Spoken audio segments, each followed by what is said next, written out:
Hasbro, how dare you? How very dare you give me hope?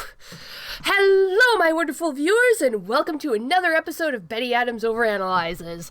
Today, we will be taking a fully spoilery look at the Transformers 1 trailer. Oh, what Hasbro has done this time. I had no expectations for this show. I thought it was really impressive that Hasbro was taking the risk of setting a big blockbuster animated movie entirely without humans, or a human-shaped characters, setting it on an alien planet full of robots. That took guts. But other than that, when they announced Chris Hemsworth, I was like, is this going to be a Taika Waititi type thing? And we've just got the first trailer. It dropped at 6 a.m. this morning, and I watched it, and I made the mistake of looking at comments on it before I watched it, and it did nothing to improve my mood. They're like, it's too jokey, it's just a bunch of jokes strung together, it's just gonna be a stupid buddy comedy. And then I watched it. And immediately I got that wonderful sense of engagement. I wanted to keep watching it. No point was I tempted to look away. And growing dread. Because all they showed was... Okay, we're going to be getting into these spoilers. If you don't want to hear any spoilers for the Transformers 1 trailer, you should look away now. Go check out the links below the video to get yourself a copy of my book, Dying Embers or Flying Sparks, Dragons, Aliens, and Things That Go Boom in the Night. Or if you wanted to laugh, Humans Are Weird, I have the data. Short, absurd stories of aliens interacting with humans. Alright, Transformers 1 trailer. This entire trailer, yes, there's a lot of jokes in it. They probably stitched in most of the jokes in the show. But this entire trailer was all about building up the relationship of brotherly love between Orion Pax and D16. And it did a good job. They have this smug, friendly assumption. They start the trailer with this slightly smug assumption of the other's loyalty. And then the trailer builds up the friendship between D16 and Orion Pax with combat, with saving each other's lives, with building friendships and making new friends. And you get the feeling that these two mechs are like Boromir and Aragorn. They're like Frodo and Sam. And oh my goodness, the growing sense of impending dread, because you know where this is going. This was clearly marketed as a prequel to the main canon of the G1 universe, whatever that means, and you know where that friendship is going. And this, as much humor, as many jokes, as many bright colors and power of friendship smackdowns were in that trailer. The main primary emotion that I took away from that trailer was a growing sense of agonizing dread. Because what that trailer is promising, the main point of that trailer was, we are going to build up the friendship between these two mechs. We are going to lean heavily into the concept of bears the back without a brother behind it. These are brothers in arms. These are comrades. These are Orion and D16. They are that one mech in 1,000 who is closer than a brother. And then we are going to take it all apart and break your heart as we tear them up to pieces. Tear their friendship to pieces. Turn them into bitter rivals who will be trying to kill each other for the rest of their lives. And we are going to break your hearts in the process. And oh, that is such a delicious promise. That is the promise the trailer made. And if the movie itself sticks true to the spirit of the trailer, they have a chance of pulling it off. That bears the back without a brother behind it. Two brothers going their different ways, splitting over philosophical differences. That's a tough one to pull off. But you know what Transformers series actually had the writing moxie to pull it off? Transformers Animated.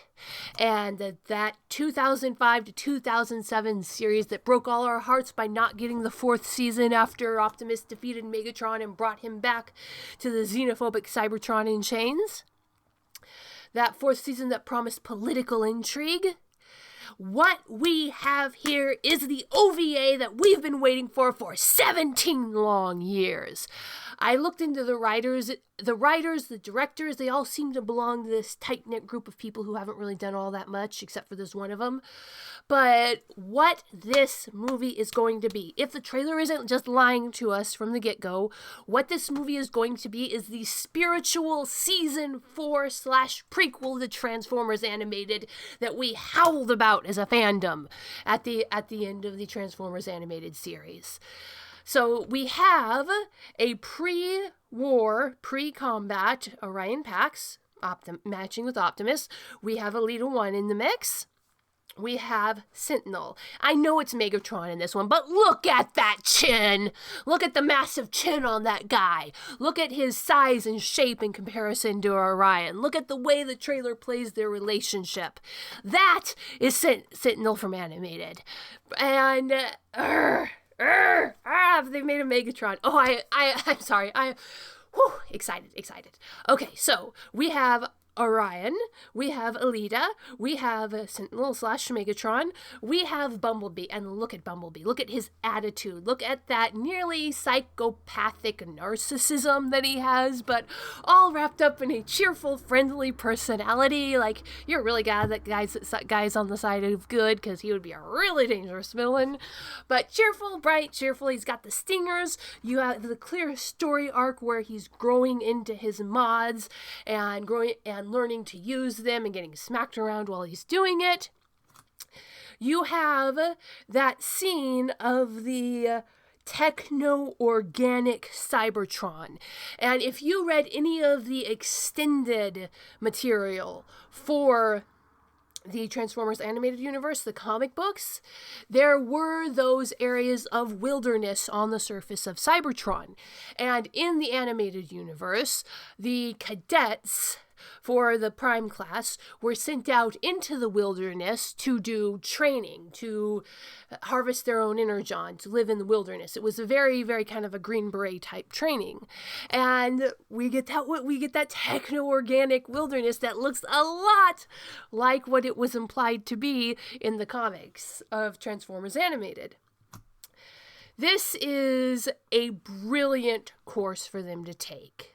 And if they stick the landing, this is going to be this one is going down in history. If they pull this off, this is going down in history as probably better than the 86 movie. And I know that's hearsay. But if they pull it off, and that's the thing, I now have hope that they can. And hope is a gritty, dirty thing. It means that you've got to anticipate, and it means that you've got to risk being hurt again. And if they don't pull it off, I don't think it's going to be horrible. But at this point, a truly horrible, bad movie is not the worst thing that can happen. What I'm really afraid of is just going to be mundane. That it's going to strive to achieve what Transformers Animated did, that sense of political drama in the background, of morally gray, nobody is truly innocent kind of essence. And then you have the truly innocent Optimus trying to fight his way through that. And if the show doesn't pull that off, it's just likely to be bland, to be Taika Waititi humor, to be a forgettable ball of nothing that you just don't even recognize the existence of after you walk out of the theater. And that's the real danger here.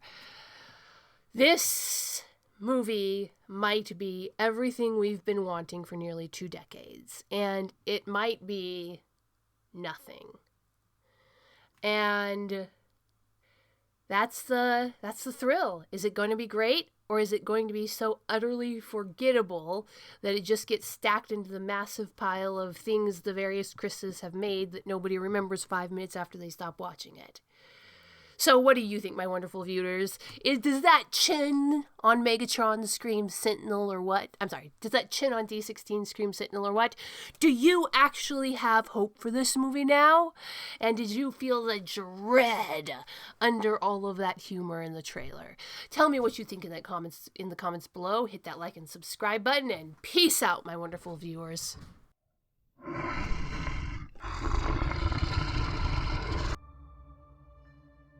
Drake McCarty's leg was shattered, deep in the wilderness.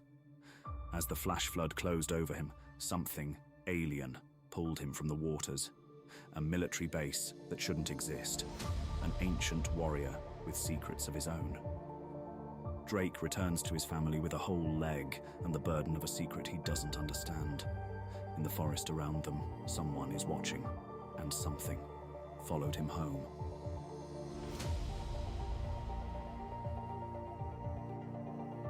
Flying Sparks. 90,000 words of science fantasy adventure. The first novel in the Dying Embers universe is now available on Amazon, Barnes & Noble, Kobo by Rakuten, Google Play Books, and from the author as a signed copy. Get your copy now and step into a world where dragons walk the forest, aliens lurk on the mountain, and things go boomp in the night.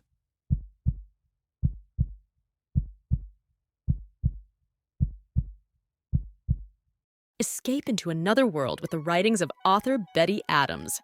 Two worlds, one of utter absurdity, one of dramatic tension, both alike in aliens absolutely astounded by human behavior.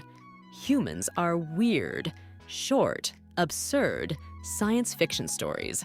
Flying sparks, dragons, aliens, and things that go boomp in the night. Books available on Amazon, Barnes & Noble, Kobo by Rakuten, Google Play Books, and at authorbettyadams.com for a signed copy.